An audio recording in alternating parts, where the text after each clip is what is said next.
सबसे बड़ा सुख क्या है भैया, मैया जी बताओ। आपसे पूछ रहा हूं मेरी माँ, बताओ सबसे बड़ा सुख क्या है?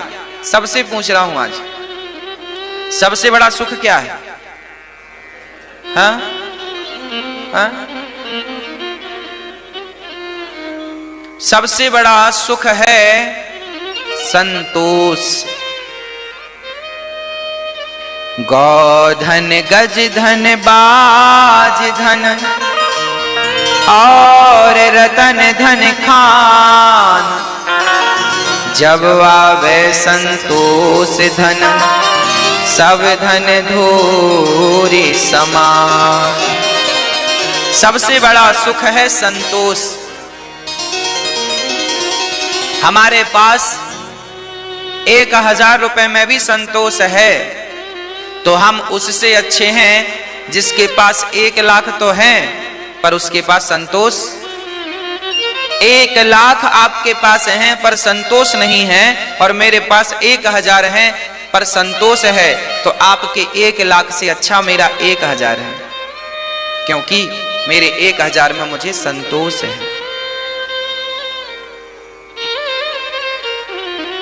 संतोष सबसे बड़ा धन है। आज का प्राणी दुखी क्यों है?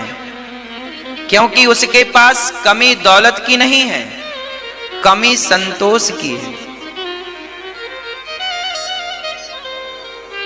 इसलिए संतोष आवश्यक है। सुदामा संतोषी ही तो थे, फटे कपड़े पहनकर चलते थे, ना बंगले की कभी चाहत रखी, ना पेट भर खाने की कभी चाहत रखी, बस कृष्ण कृष्ण जपते थे। जो मिल जाए, कई बार भूखे सोना पड़े, लोग कहते हैं सुदामा तुम्हें भूखे रहना पड़ा। सुदामा जी बोले कोई बात नहीं, जैसी बिहारी जी की विधाता की इच्छा। अर्थात संतोष था, शिकायत नहीं थी कि अब ये नहीं दिया तुमने, ना, जो देखो जो मेरे भाग्य में है वो मिलके रहेगा। मेरे भाग्य में सुख है, सुख मिलकर रहेगा, और मेरे भाग्य में दुख है, दुख मिलकर रहेगा। और भाग्य बनता कैसे है? बोले पिछले जन्म में मैंने अच्छा किया किसी के संग, तो इस जन्म में मेरा भाग्य अच्छा है, और मैंने किसी के संग पिछले जन्म में बुरा किया तो मेरा भाग्य बुरा है। भाग्य भी मैंने ही बनाया है, भाग्य का भी गुनहगार मैं हूं। अच्छा है तो भोग रहा हूं आनंद, बुरा है तो भोग रहा हूं कष्ट।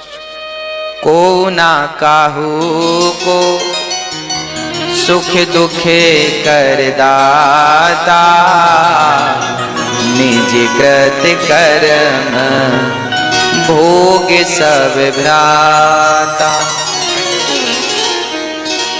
को ना काहू को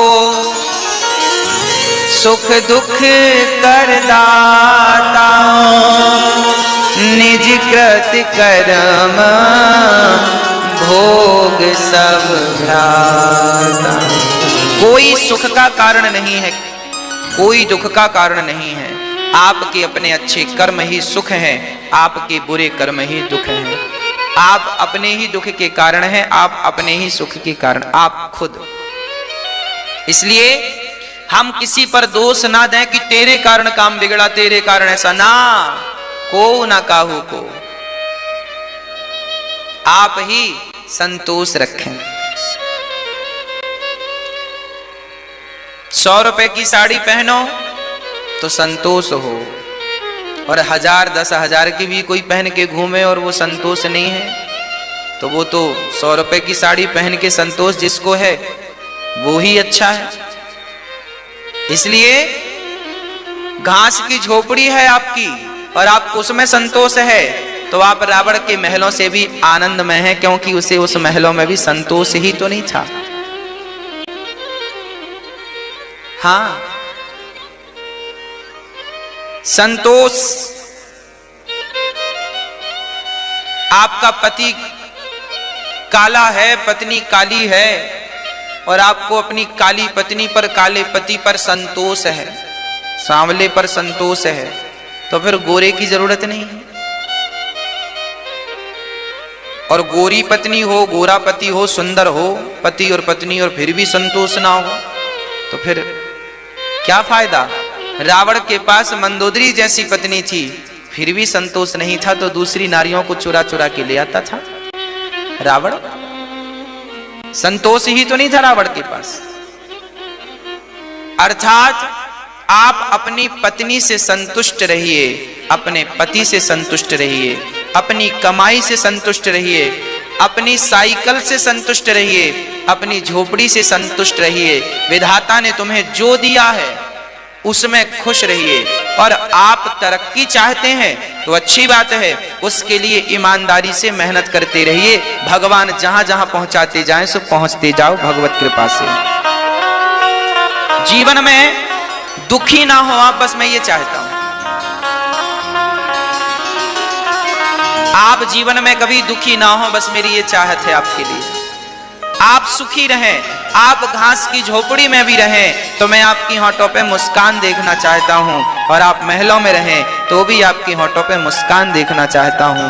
क्योंकि देखिए, मुस्कान तो मुस्कान होती है, और मुस्कुराने के लिए जरूरी नहीं है कि हमारे पास पैसे होंगे तो हम मुस्कुराएंगे। मुस्कुराने के लिए क्या चाहिए?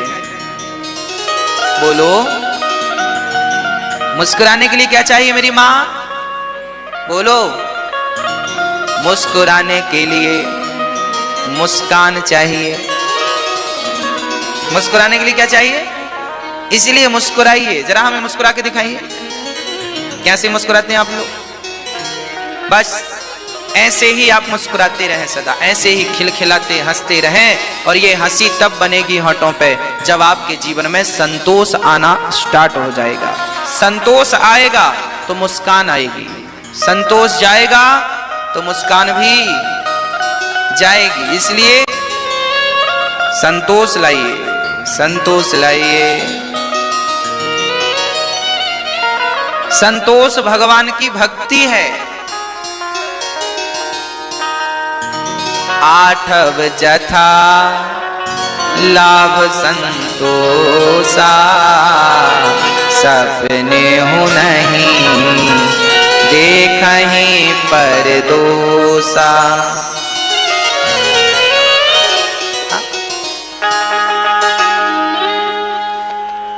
भगवान ने जो दिया है उसमें संतोष। भगवान का धन्यवाद। आज मेरी आंखों में आंसू हैं, उसके लिए भी धन्यवाद। और आज मेरी होठों पे मुस्कान है, उसके लिए भी धन्यवाद। आंखों में आंसू हो तो शिकायत ना हो, और होठों पे मुस्कान आ जाए तो अहंकार ना हो।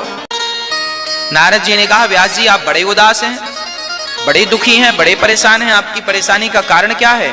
तब व्यास जी ने कहा, मैंने 17 पुराण लिख डाले पर शांति का अनुभव नहीं कर रहा हूं। तो कहां से मिलेगी शांति? तब नारद जी ने कहा, जब तक भगवान की कथाओं को, लीलाओं को, बाल चरित्र को, भगवान की बाल लीलाओं का निरूपण नहीं करेंगे तब तक आपको शांति मिलने वाली नहीं है। शांति कब मिलेगी? जब आप भगवान की बाल लीलाओं का निरूपण करेंगे। कैसे करें? भागवत लिखो। नारद जी के आदेश पर व्यास जी ने भागवत लिखना स्टार्ट किया। नारद जी ने कहा, मैं दासी पुत्र बना था श्राप के कारण। अच्छा, जब नारद जी का जन्म हुआ, नारद जी के पिता कौन? ब्रह्मा जी। जब नारद जी का जन्म हुआ तो ब्रह्मा जी ने नारद जी से कहा, नारद जी विवाह कर लो। नारद जी ने कहा, हम विवाह नहीं करेंगे। तो ब्रह्मा जी को बड़ी गुस्साई, बेटा बात नहीं मानता।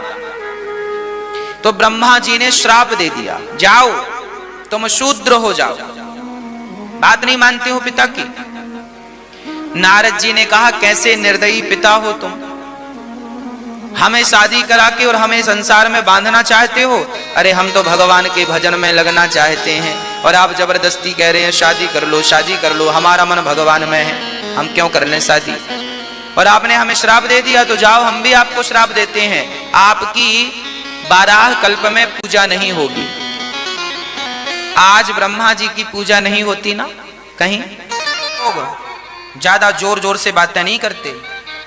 और कई लोगों की आदत होती है यदि उनको लड़ने का जरा मन है ना, और जिठानी ने कुछ कह दिया, देवरानी ने कुछ कह दिया, सास ने कुछ कह दिया, बहू ने, तो वो धीरे धीरे वो ऐसी बात करेंगी कि पूरा मोहल्ला सुने। जबरदस्ती सुनवाना चाहती हैं, हमें सुने, आओ इकट्ठे हो जाओ, हम स्पीकर लेके खड़ी, आओ आओ आज हमारे घर में महाभारत हो रहा, आओ तुम भी सुन लो, तुम भी सुन लो। कुछ महिलाएं होती हैं ऐसी हैं, धीरे धीरे बात करती नहीं है, वो चीख चीख के पूरा मोहल्ला सुने, पूरा गांव सुने। पुरुष भी कुछ ऐसे होते हैं, कुछ पुरुष भी ऐसे होते हैं दो कौड़ी के, धीरे धीरे बात करते ही नहीं, वो पूरा मोहल्ला इकट्ठा कर लेते हैं। हमारे गांव में एक घर था, वो जब अपने बेटे को किसी गलती से मारा करती ना, तो वो मारा भी ऐसे करती पूरा गांव सुने, चिल्ला चिल्ला के। अरे क्या जरूरत है, तुम्हारी जबान ऐसी होनी चाहिए कि तुम्हारी आवाज कमरे के बाहर ना जाए, ये तुम्हारी शिक्षा है, यही तुम्हारे संस्कार हैं। तुम लड़ाई भी कर रहे हो ना, कुछ बातें भी तुम्हारी हो रही हैं, तो आहिस्ता धीरे धीरे, संस्कारवानों जैसी, कुत्ता बिल्लियों जैसे लड़ने लगते इंसान। मतलब आदमी ना संस्कारहीन है, बने बड़े टिप टॉप हैं, बड़े अच्छे लोगों के बीच में बैठते हैं, बड़े सूट बूट पर रहते हैं, पर जब मुंह खुलता तो पता चलता तुम्हारे मुंह से नाला निकल रहा है।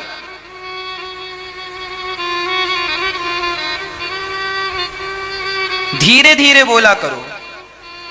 इसीलिए हमारे बड़े बुजुर्ग कहते हैं, मौन रहो तो ही अच्छा है। 100 गालियां भगवान श्री कृष्ण ने शिशुपाल की सुनी। कितनी गालियां? 100 गालियां। भगवान ने कोई उत्तर नहीं दिया। संस्कार यही है, शिक्षा यही है, पढ़े लिखे होने का विद्या ददाति विनयम। नम्रता यदि है आपके अंदर, सहनशीलता है आपके अंदर, तब तो आप पढ़े लिखे हैं, और केवल डिग्रियां पाई हैं, चरित्र में तो कोई शिक्षा दिख नहीं रही है।